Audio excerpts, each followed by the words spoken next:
I'm here with Ethan Reeve. We're at the South Carolina Athletic Coaches Association for their summer clinic in Greenville, South Carolina. I've been knowing Ethan probably since the early 2000s easily. Oh, yeah, early. When he was at Wake Forest, and I think I was one of the first ones to ever visit their program when Coach Grove came, and he was strength coach. And I'm going to ask him a couple things. Is how leadership plays a big part in building a strength program, be it in high school, college, or even if you're doing your own type of strength program, the leadership that is required to be successful. Well, my thing was to always develop leaders. And, you're always, first of all, when I was an athlete, my thing was to always do exactly what the coach asked me to do with enthusiasm. And anything he did, and I tried to be a good role model to the kids below me. Didn't have to be a guy that was a rah-rah guy, but had to listen to the coach and do whatever the coach asked with enthusiasm. And the coach never would have to jump on me and get after me. And our best leaders were those kind of guys. Guys that always did what the coach asked and then would encourage the other guys to follow suit. And leadership is very, very important. And but the coach, if you're asking those kids to get better every day, like when they're in front of you before the workout, you're asking them before they leave, they need to be better.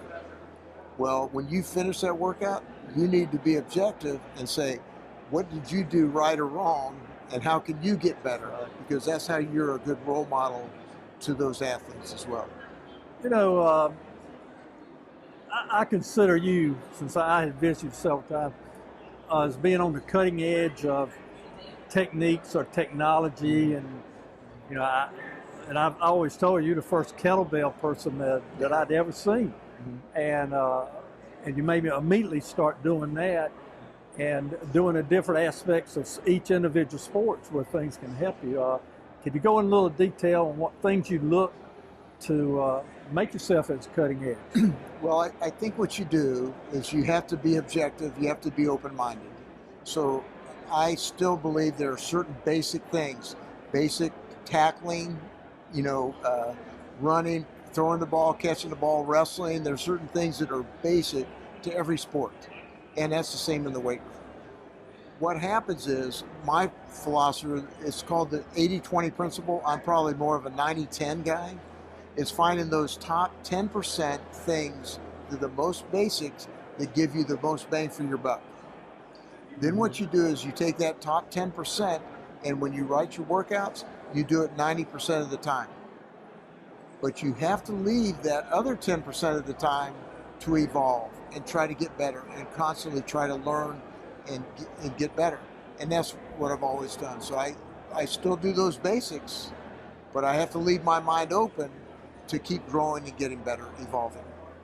If you were speaking to a young coach now, say just starting out, just out of college, and say he was a strength coach, but also coached position on football or basketball or wrestling, what would you tell him how to put both the strength and also his individual sport together? Well, it goes back to those basics. What are those basic things? Like the most important thing for a sport coach, in my opinion, is how they run practice.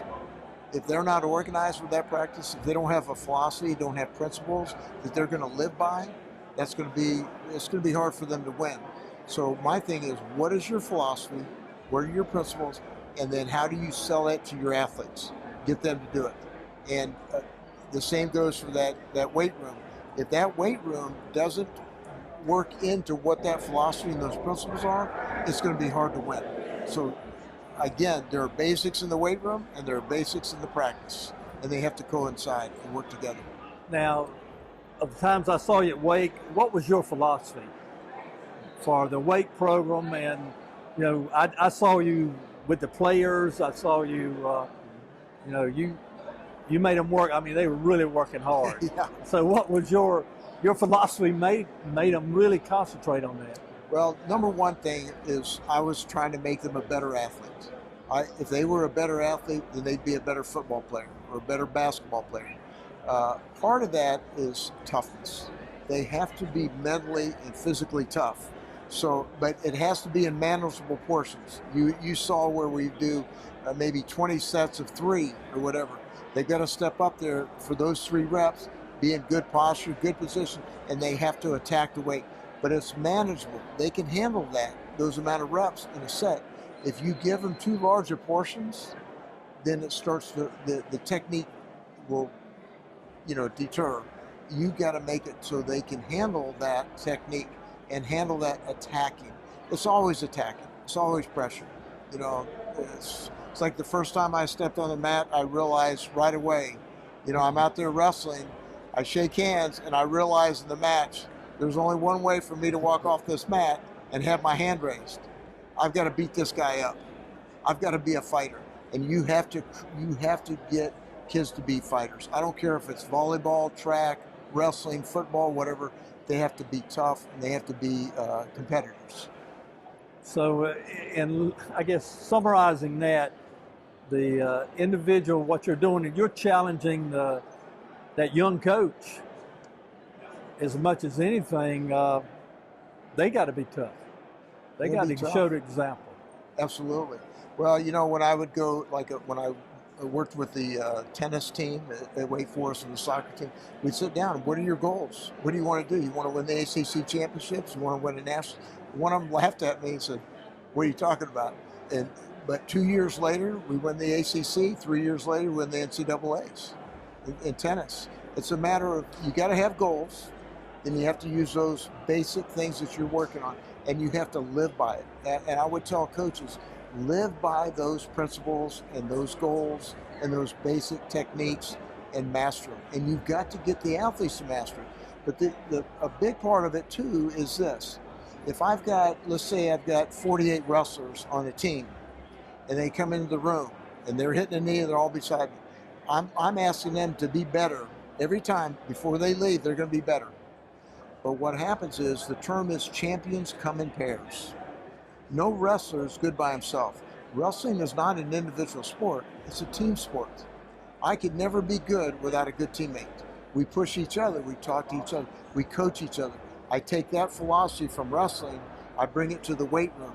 And when you have 2 or 3 guys on a platform, they coach each other, they talk to each other. If there's 30 guys in the weight room on football, I need 30 coaches. All of them have got to be coaches. They've got to be good teammates. And they've got to coach each other up, correct each other, talk to each other, encourage each other. Well, I think that's leadership. That's leadership. I mean, that's exactly. That's a good way to end this segment. And I really appreciate it. On my last coaching, we use your same stuff. So right. It's a work. It's been through some tough times, and it always works. It always I appreciate works. it. Thank you very much, Coach. Thanks for all you do to help kids, and now to help these coaches. Helping these coaches. I appreciate all you do. Well, thank you for everything. All right, buddy.